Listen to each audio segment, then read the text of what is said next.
இன்று கார்த்திகை மாத ஞாயிறு வளர்பிறை அஷ்டமியாகும்.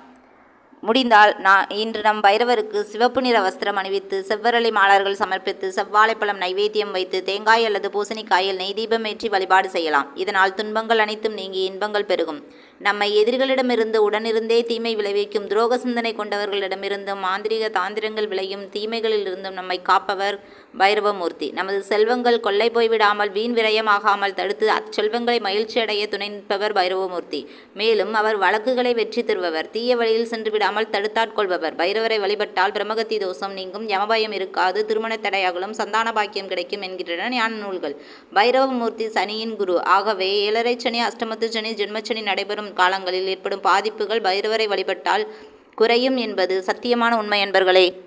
காலகாலாய் வித்மையே காலதீதா இதுமை தன்னோ கால பைரவ பிரசோதயாதே. இந்த வீடியோ உங்களுக்கு பிடிச்சிருந்தா லைக் பண்ணுங்க, ஷேர் பண்ணுங்க, சப்ஸ்கிரைப் பண்ணுங்க. பாய். பரம் சக்தி சிவா.